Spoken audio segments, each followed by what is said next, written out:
So we're going to make a batch of lip balm. I've got beeswax from the honeybees, and so I'm making a lip balm with beeswax. I made a batch a week ago, took it to the rabbit show along with the honey, and it was a big hit. People really liked it. So we're going to make another batch. Thought I'd bring you guys along. So the first thing I do is filter my wax to get it nice and clean. With the lip balm, if you've got little chunks in there, they show up really well. I had a few of those in my first batch, so I filtered it. So I'll run that clip, and then we'll sit down and do the math and weigh out all the different ingredients. There's a lot of different things in this lip balm that make it not heavy. It doesn't lay on your lips heavy. It seems to stay there a long time. I don't use lip balm a lot, but when I made the first batch, I put some on because it was all over the counter, and 2 days later I could still feel it. So I think it's a pretty good recipe, and we'll give it another shot. So if you don't produce your own beeswax, this would be a part you won't need to do. You'll be buying some beeswax, but I have beeswax. It's mostly why I'm doing this. But I melt the beeswax over some water in this big melter. I want to be careful not to get it too hot and burn it. Then we need to filter it. It's just not clean. You can't get it clean just washing and rinsing it. There's always going to be pieces of stuff in there, and it really shows up in lip balm, because lip balm's fairly clean, clear item. So I tried it with just the paint strainer, and there were still some of the real small pieces still getting through it. So a piece of paper towel is the ticket, and it'll run right through there. If it's warm enough and you don't let it cool too much in the towel as you're doing it, and we're fairly cool out here in the shop, but if it doesn't stay warm enough, it'll of course start to harden in the paper towel, and then it won't go through. And you just got to take the time. Then you end up with a nice clear white wax from these cappings. So the other thing I should point out, if you're new to bees and you're melting down old frames, it's going to be a darker wax. You're not going to get the nice white capping wax from the older frames, which I don't know if you want to use it in the lip balm. Probably wouldn't hurt a thing. It's going to throw the color a little bit. But I feel it works great for candles. It gives you a lot more of the actual smell from the beehive into the candles. So anyway, that's what we're going to do here, is just run a bunch of this through in these smaller containers, and then it makes it easier to cut some chunks off to make the lip balm. If I had nice little molds, and someday I will, then I would just pour it in little molds and take them in. So I got this recipe off of YouTube, where we get everything. The gal that had made it had made a different one before, and her kids were complaining it was a little bit hard in the wintertime, and you had to rub it a little, so she worked with the ingredients and softened this up, and it seems like a really good one. So I'm going to make a double batch. I took her numbers and tripled them, I think, and that got me a nice size batch. So I'm going to double that again and try to make a bunch. The peppermint sold really well, so I've got I want to make some more peppermint flavored. It all has peppermint essential oil in it, and then I put peppermint flavor in some. So I need 150 38 grams of beeswax. So the stuff that I cleaned up out there and filtered, I've cut into some small pieces here. And we'll pile it in and see how close we get. We're 130. I need another little piece.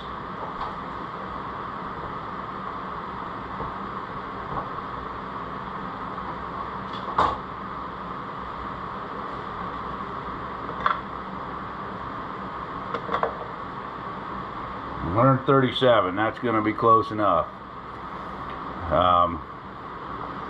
So the next thing I need is cocoa butter. That's coconut oil. That's cocoa butter.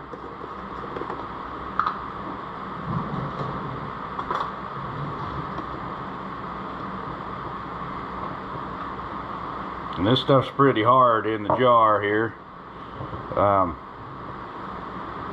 The coconut oil, which I believe it's like 76-degree oil, which it's warmer than that in my house right now next to the wood stove. So I opened the darn lid when it was hanging sideways and it spilled all over the floor. I'll go ahead and zero this thing out and start putting this stuff in so I can weigh each ingredient by itself. And I'll just break it up and pour it in.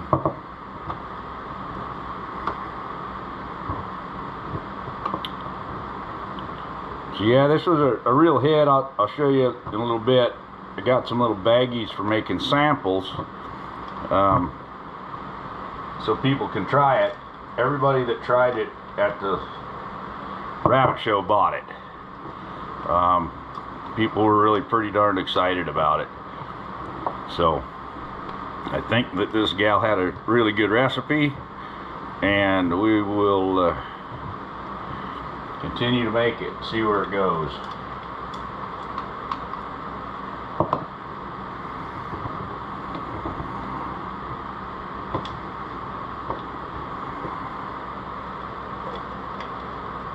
There's a lot of different oils and fats and butters and things you can put in here to make different mixes. I ordered a number of other ones that I'm not using in this batch just to play with them some. Got a mango butter and some other stuff, but you have some hard stuff like the wax and this stuff that's pretty hard, and then you'll add some oils and that'll soften it up. So there's 139 of that. That'll be close enough. We'll tar it again. So the next thing I need is shea butter. And I need 102 grams of that. It's a little softer. We're starting to get into the products that'll soften this lip balm. Because beeswax would probably work good on its own, but boy, you'd spend a lot of time trying to get it rubbed on there. Alright, so we're going to do 102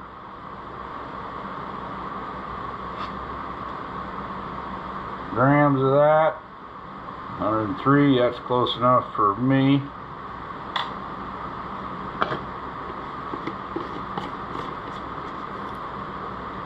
Now the coconut oil, and I probably should have it in the fridge so I could scoop it better, because like I said, I opened the lid with it sitting at a bit of an angle and it came pouring out.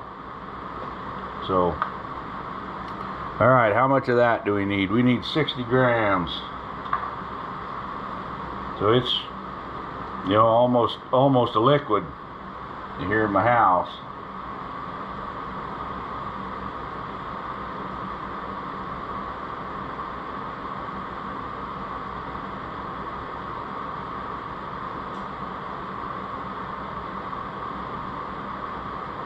There we go, we got 60 grams of that.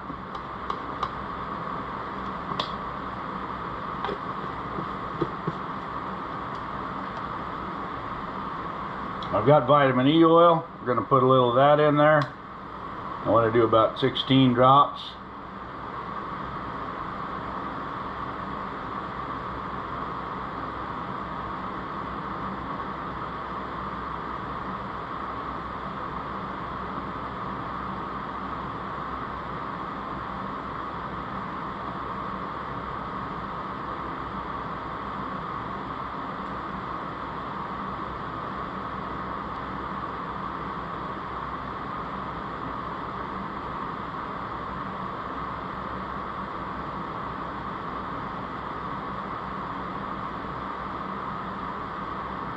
Alright, we got 16 drops of that. Now, we're going to put some oils in here, and I need 240 grams total of oils, but they can vary. They don't need to all be the same oils. So what I'm going to do is mix this up a little. I have some sweet almond oil I'm going to put in. And I'm going to put 160 grams of that in.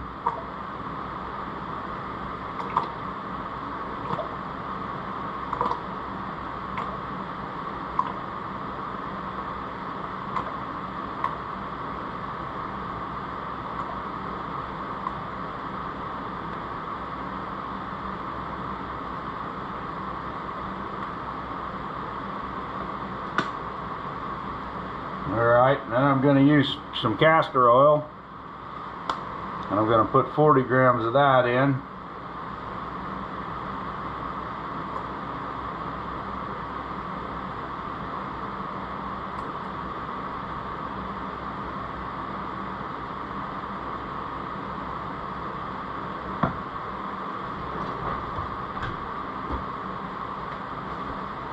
And then I want 20 grams of just regular old olive oil.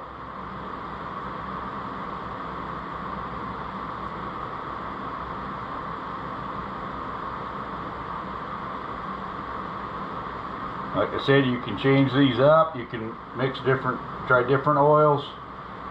There's a lot of different oils out there.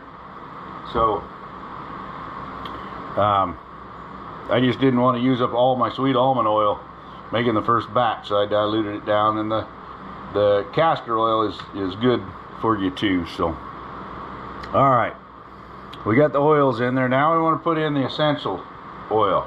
Now I put the essential oil in the whole batch, and then, like I said, I put flavoring in part of it. So we're going to put some oil in here, and you want about 2 drops per tube, and this does about a little more than 200 tubes. So I'm going to put 200 drops of the peppermint essential oil in there, and I'm not going to make you watch that while I count that out.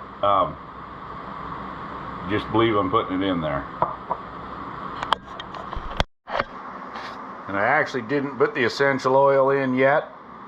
I'm going to go ahead and heat this in a double boiler. So I just have a pan of water, a little pot hooked over with the handle, and we'll go ahead and get that melted down.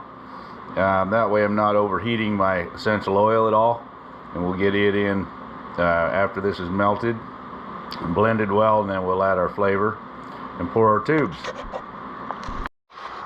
Alright, we've got it melted down here, and I got the peppermint essential oil put in it. Now I'm going to add peppermint flavoring to this. So the peppermint flavoring, we want to put, I think it's 6 or 7 drops, 5 or 6 drops per tube of the flavoring in it. I'm going to get some other flavors too. I don't think I'm going to do a lot of flavors. I don't think it'll sell more, but I do want to have a little bit of variety. I want to do some honey and maybe some orange, and then I do some just like this without adding any flavor. So there's not enough peppermint essential oil in there to really make it pepperminty, but there's enough to give a little tingle to your lips from the oils, and do the benefits of the essential oil. So I'm going to count out. It's going to be a lot of drops, but I'm going to actually weigh it out on my scale, so that when I do another batch this size, I'll be able to just weigh it out and not have to count all the flipping drops. But I won't make you guys watch that. I'll just go ahead and do it. So I've added my peppermint flavoring. I put 28 grams in this whole batch, and this is like I said, like a double batch. So I'm going to go ahead and get it stirred in here, get it mixed really well. It hasn't started solidifying yet. A little bit on my spoon. It's getting thicker though, but I'll go ahead and get it poured into my tubes. So I've got this tray that holds 50 tubes. It's a flood tray, so you just fill it up, let it sit on top because it's going to shrink as it cools, and then you come by with the spatula and scrape the top off, and then they're good and full. So we'll get some of those poured. As soon as that sets up, we'll pull those out and do another batch. Then I'm going to have to order more tubes. So I like people to try something before they buy it. So I came up with these little sample baggies, and I just put a little dab in the bottom of them, and then I can hand those out as samples. There's enough in there for somebody to try it, see if they like it. I had some of the cups with the screw top lids that we were scraping some off with a stick. You know, everybody got a fresh stick kind of thing, and giving samples out at the show the last time, but then I thought this would work better. So we'll give it a try. I'm just, you know, doesn't take much in there for a sample. We'll see how it works. Alright, we've got this pretty cool little tray that holds 50 of the screw top or the screw bottom sticks, and then I also picked up a number of these little screw top deals where you can scoop it out with your fingers. These hold, the twist tubes hold about 5 grams, the little tubs hold about 10 grams. So I've got them priced at $2.50 and $5, and it seems to be a fair enough price, and people are happy to pay that for them. So get this pulled out of my double boiler here,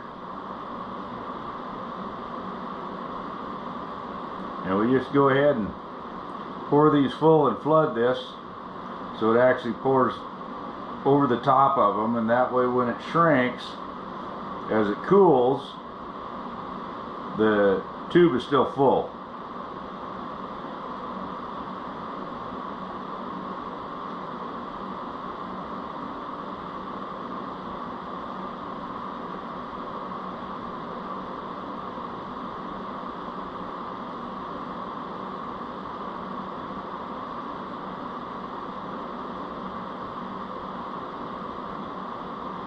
So I set up and pour these full, and then I go to my little tubs and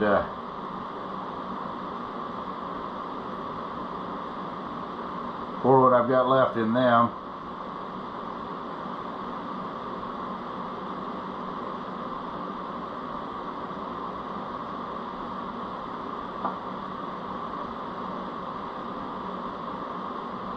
There seem to be some people that would rather pick it out with their finger and put it on.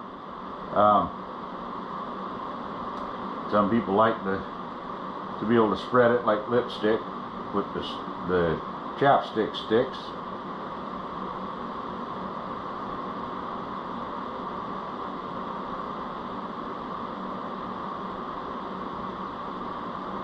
Like I said, these things move pretty darn well at the show. People seemed happy with it, so I'm already going to have to order some more supplies.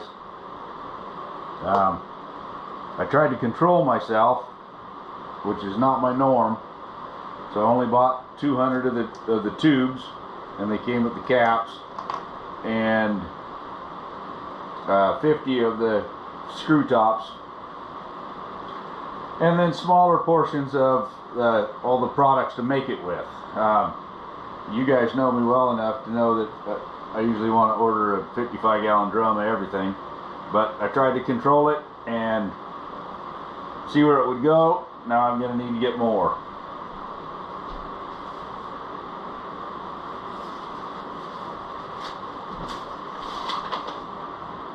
So I'll show you the company I bought this stuff from.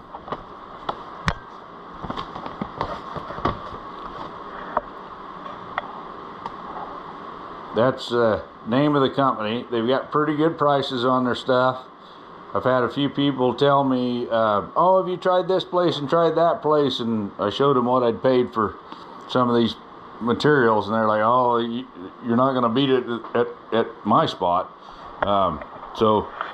And again, you can buy it in small containers like you saw me use, or you can buy it right on up into, you know, the big totes of a lot of it. So I like to deal with companies that will give me the options to stay with them if I want to get bigger.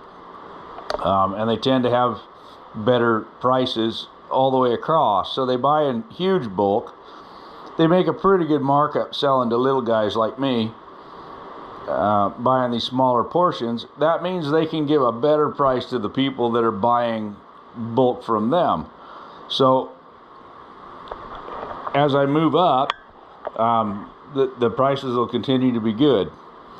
So anyway, that's where we're at with it. This is what they look like when they're done. I need to get some labels built for them. This same company will build custom labels for you. I think I'm going to try to get them done local. That way, when I run out, I can run down real quick and get them, because I don't always plan that far ahead. So anyway, this is my chapstick build.